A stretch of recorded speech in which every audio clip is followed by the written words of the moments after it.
মাগো আনন্দময়, নিরানন্দ করোনা। মাগো, মা, তোমার পুজো আর মাত্র 2 দিন। কালকের দিনটা গেলেই আমার প্রতিমা তৈরির কাজও সম্পন্ন হয়ে যাবে। তারপর তোমার ধুমধাম করে পুজো হবে। তোমার কত ভক্ত তোমার কাছে পুজো দিতে আসবে। এই হলো গদাই কোমর। কালী মায়ের মূর্তি প্রতিমা তৈরি করার কাজ করেন। সামনেই কালী পুজো, তাই একটু বেশি রাত পর্যন্তই মায়ের প্রতিমা তৈরির কাজ করছেন।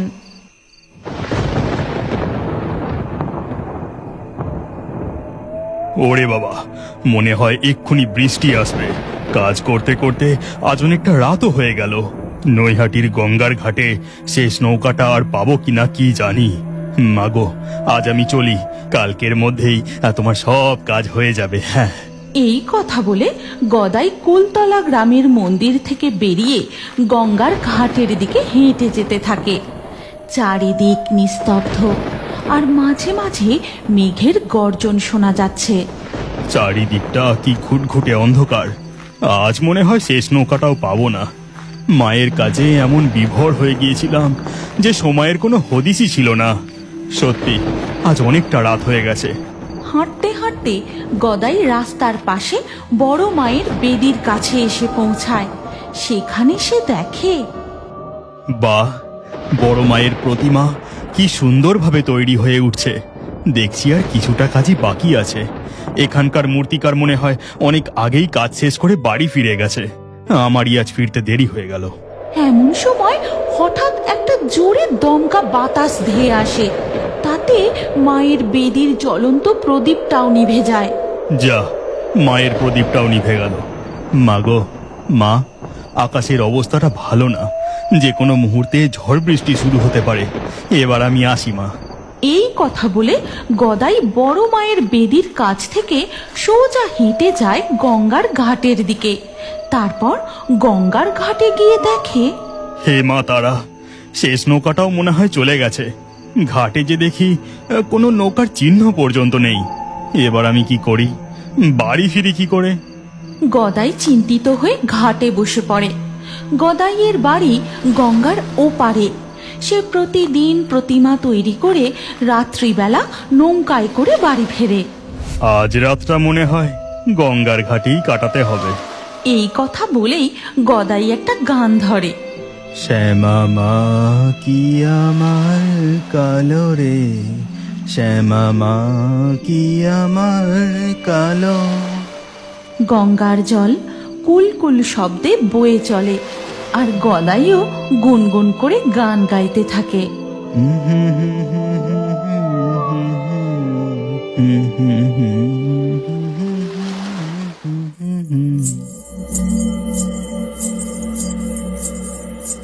নুপুরের শব্দতে গদাই চমকে গিয়ে তার চোখ খোলে। গানও থামিয়ে দেয়। সে কান খাড়া করে ভালো করে শুনতে থাকে।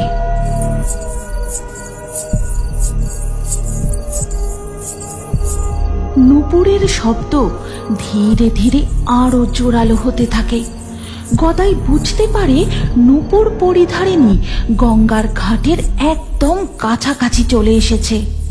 উঠে দেখি তো কে এইদিকে আসছে। গদাই গঙ্গার ঘাট থেকে উঠে দেখে যে কেউ কোথাও নেই। আওয়াজটাও থেমে গেছে। এ কি কাণ্ড! আশেপাশে তো কাউকেই দেখছি না। আমি ঠিক শুনেছি, ওটা নুপুরেরই শব্দ ছিল। এমন সময় হঠাৎ বাজ পড়ে। একটা জোরে দমকা ঝড় গদাইয়ের দিকে ধেয়ে আসে। সে কোনো রকমে নিজেকে সামলে নেয়। হে ভগবান, এসব কি হচ্ছে? আমি তো কিছুই বুঝতে পারছি না। দমকা হাওয়াটা এত জোরালো ছিল যে মনে হলো কেউ যেন আমাকে ঠেলে গঙ্গার ঘাট থেকে সরিয়ে দিতে চাইছে।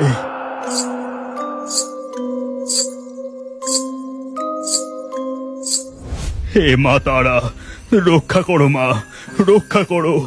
এত জোরে নুপুরের শব্দ পাচ্ছি যেন মনে হচ্ছে কেউ একদম ঘাটের কাছে এগিয়ে এসেছে। কিন্তু আমি যে কাউকেই দেখতে পাচ্ছি না। তবে কি আমি ভূতের খপ্পরে পড়লাম নাকি?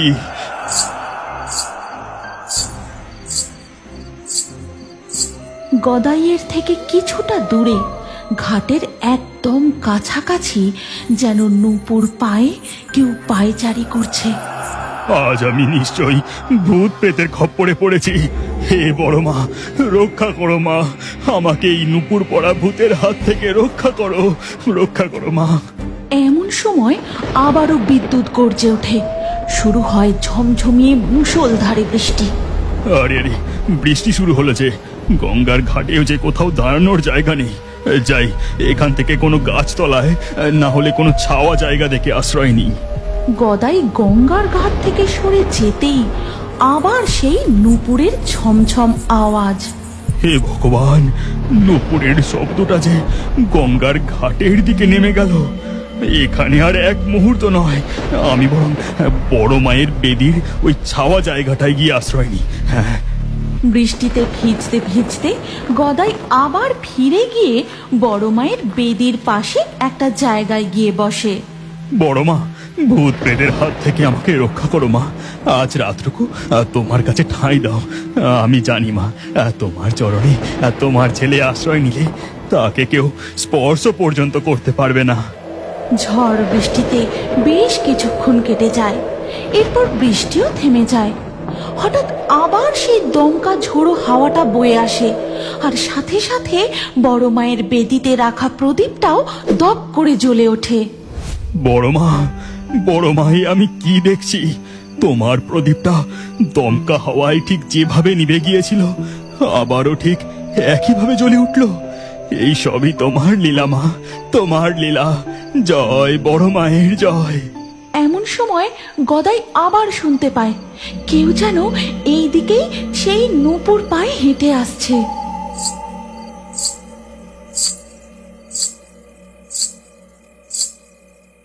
গদাই লক্ষ্য করে শুধু নূপুরের শব্দ নয়, ভেজা মাটিতে আলতা পায়ে হাঁটলে যেমন লাল পায়ের ছাপ ফুটে ওঠে, ঠিক তেমনি লাল পায়ের ছাপ এক পা করে বড় মায়ের মূর্তির কাছে এসে থেমে যায়। তবে কি বড় মা তুমি? গদাই চোখ বন্ধ করে বড় মার নাম নিতে থাকে। জয় বড় মার জয়, জয় বড় মার জয়, জয় বড় মার জয়। এটা শুনে আমার গায়ে কাঁটা দিয়ে উঠছে। তারপর তারপর কি হলো দাদু? ও দাদু, বলো না গো, তারপর কি হলো?